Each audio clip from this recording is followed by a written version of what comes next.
পাশে। আপনারা দেখছেন নিউজ বাংলা প্রতিদিন, আমি গীতা। দেখে নেব আজকে হেডলাইন্স। আনন্দ সংবাদ, আনন্দ সংবাদ, আনন্দ সংবাদ।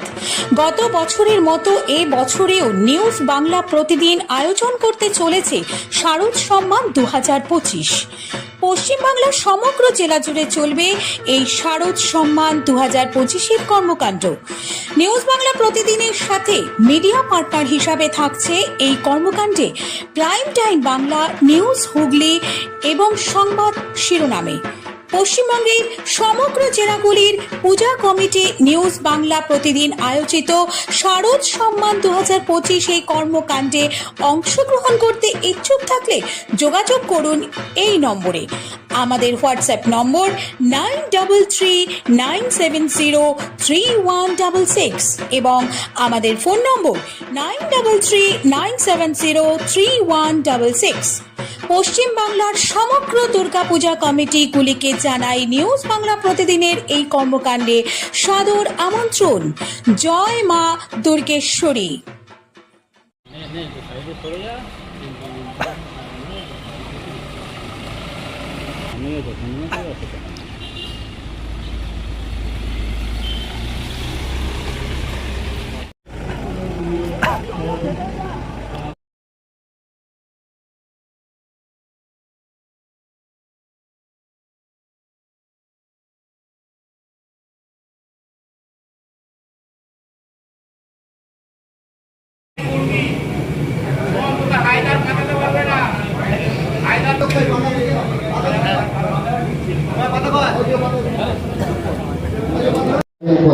আমরা বলবো, আপনারা অবসর সময় বিকালবেলা কিছুটা সময় যদি আমাদের পাড়ায় হয়তো জানেন না, সর্বতন্ত্র যোদ্ধা মমতা ব্যানার্জি কৃষি কাজ করছে, তাই জানলেও হয়তো তারা মুখ ফিরে দিচ্ছে, অন্যান্যরা মিথ্যা যেভাবে মিথ্যা কথা বলছে।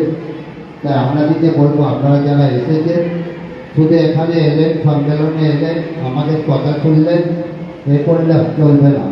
যেহেতু সর্বদল মমতা ব্যানার্জি দলের আইনের জন্য কি করছে, দেশের উন্নয়নের জন্য কি করছে, এইটুকু আজকে আপনাদের কাছে অনুরোধ রাখলাম। আশা করি আপনারা সেই অনুরোধ, সংবিধানের যে রাইট টু মুভমেন্ট আছে, অর্থাৎ যাওয়ার যে অধিকার আছে, সেই অধিকারটা গর্ব করা যায়। ফলে অত্যন্ত সঠিকভাবে বলেছে যে এটা কেন হচ্ছে, এর তথ্য চেয়েছে। বলতে যদি আজকে কলকাতা প্রদেশ কংগ্রেসের যে সদর দপ্তর আছে সেইখানে বিধানভবন, সেইখানে বিজেপি রাকেশ সিং যে কিছু লোকজনকে ঢুকে নিয়ে গিয়ে তাণ্ডব চালিয়েছে, পতাকা তুলে দিয়েছে, আগুন জ্বালিয়েছে, সেই ভিডিও সোশ্যাল মিডিয়া ভাইরাল হয়েছে। আমাদের সদর দপ্তর কংগ্রেস দেখাচ্ছে, কি বলবেন রাহুল? না, সেটা আমি বলতে চাই যে কোনো দলেরই কোনো কর্মী তাদের এই ধরনের ঔদ্ধত্য কখনো পছন্দ কখনো মানুষ পছন্দ করে না, কখনো হওয়া উচিত না। আর যে গেছে বলছেন আপনি, আমি জানি না কথা, আমি তো দেখিনি। তিনি তো কংগ্রেসই করতেন, তিনি তো আগে কংগ্রেসই থাকছিলেন, তিনি এখন হয়তো অন্য দল করছেন, সেটা তার ইচ্ছে, তিনি করেছেন, সেটা নিয়ে আমি বলছি। কিন্তু এই ধরনের দৌরাত্ম্য করা কোনো রাজনৈতিক দলের অপরাধ।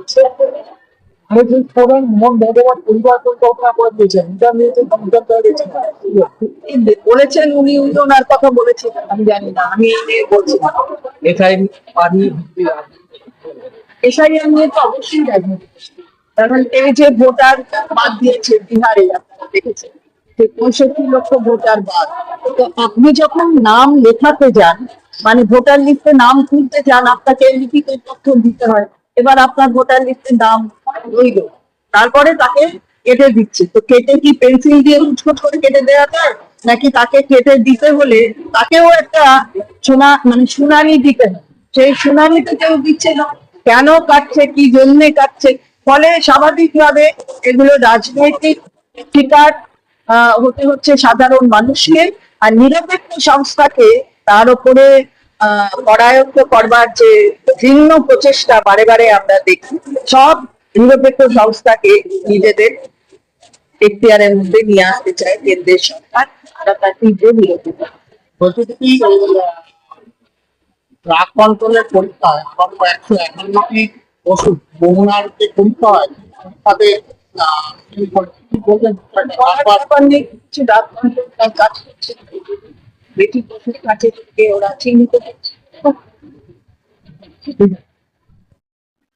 মহিলা তৃণমূল কংগ্রেসের সাংগঠনিক সভা ছিল। প্রধান বক্তা হিসেবে চন্দ্রিমা ভট্টাচার্য ছিলেন এবং দলের সভানেত্রী এখানকার শাখা সংগঠনের ডাক্তার করবী মান্না।